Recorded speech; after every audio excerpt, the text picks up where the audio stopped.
OBD de trouble code description technique plage, performance du circuit du capteur de température du liquide de refroidissement du radiateur. Qu'est-ce que cela signifie?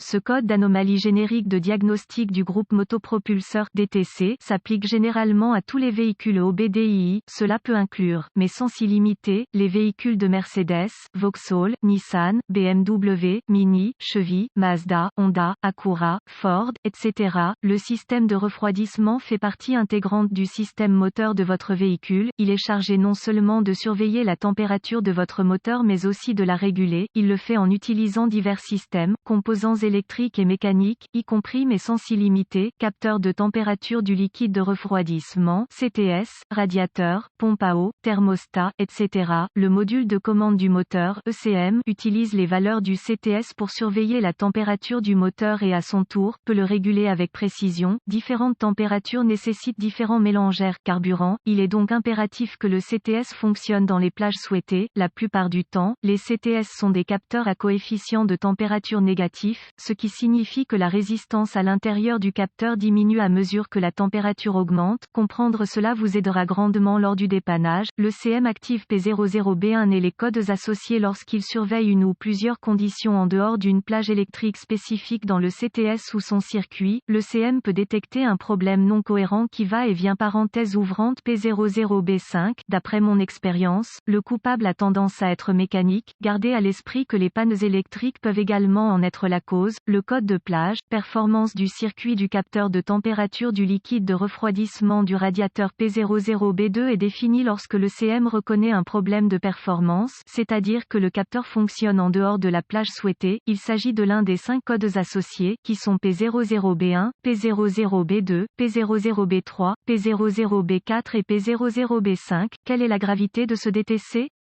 Ce code serait considéré comme un problème modérément grave. Cela variera en fonction des symptômes que vous avez et de la façon dont la panne affecte réellement les performances de votre véhicule. Le fait que la fonctionnalité de la CTS influence directement le mélangeur carburant du moteur en fait un problème que vous ne voulez pas laisser sans surveillance. Négligez ce problème assez longtemps et vous pourriez être confronté à des factures de réparation de moteurs lourdes. Un exemple de capteur de température de liquide de refroidissement de radiateur. Quels sont certains des symptômes du code?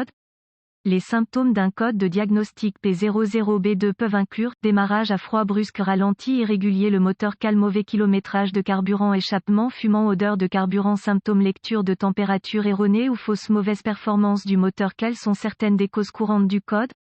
Les causes de ce code peuvent inclure radiateur défectueux ou autre capteur de température du liquide de refroidissement, CTS, capteur sale, bouchée du capteur, joint torique du capteur, joint qui fuit, faisceau de câblage cassé ou endommagé, fusible, problème ECM, problème de broche, connecteur, corrosion, fusion, patte de verrouillage cassée, etc. Quelles sont les étapes de dépannage du P00B2?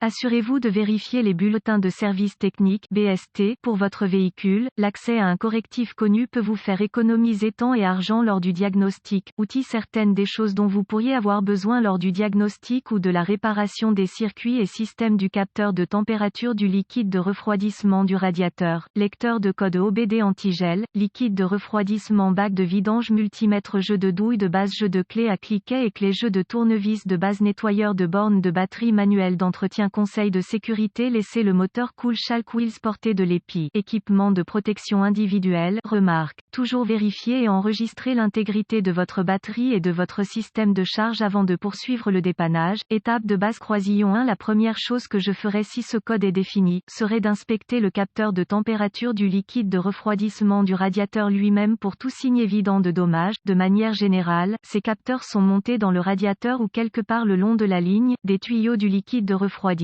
mais je les ai également vus monter sur la culasse elle-même parmi d'autres emplacements obscurs. Reportez-vous à votre manuel de service pour l'emplacement exact. Remarque, chaque fois que vous diagnostiquez, réparez quelque chose impliquant le système de refroidissement, assurez-vous de laisser le moteur refroidir complètement avant de continuer. Tape de base N°2. Tester le capteur. Étant donné que la résistance interne du capteur change en fonction de la température, vous aurez besoin d'une résistance, température spécifique souhaitée. Reportez-vous au manuel. Une fois que vous avez votre spécification, à l'aide de votre multimètre, testez la résistance entre les broches du radiateur CTS. Tout élément hors de la plage souhaité indique un capteur défectueux, remplacé si nécessaire. Remarque. Avec le temps et l'exposition aux éléments, le plastique de ces capteurs peut devenir très fragile. Veillez à ne pas endommager les connecteurs lors du diagnostic, de la réparation. Conseil de base N°3. Vérifiez les fuites. Vérifiez que le capteur ne fuit pas autour de son joint. Une fuite ici peut provoquer des lectures erratiques lors de l'introduction d'air dans le système. Pour la plupart, ces joints sont extrêmement faciles à remplacer et peu coûteux. Peu importe si c'est en fait la cause première de votre problème ou non, il faut y remédier avant de continuer. Remarque. Reportez-vous à votre manuel d'entretien pour savoir quel antigel, liquide de refroidissement spécifique doit être utilisé. L'utilisation d'un antigel incorrect peut provoquer une corrosion interne, alors assurez-vous d'acheter le bon produit. Étape de base N°4. Étant donné l'emplacement du capteur, faites particulièrement attention à l'endroit où le faisceau du CTS est acheminé. Ces capteurs et harnais correspondants sont soumis à des chaleurs extrêmes et sans parler des éléments. Le faisceau de fusion et les fils sont des problèmes courants pour ces défauts, donc réparez tout câblage endommagé. Étape de base croisillon 5. Nettoyer le CTS. Il peut être simple de retirer complètement le capteur du véhicule. Si tel est le cas, vous souhaiterez peut-être retirer le capteur et inspecter tout débris, résidus susceptibles d'affecter la capacité du capteur à recevoir les relevés corrects.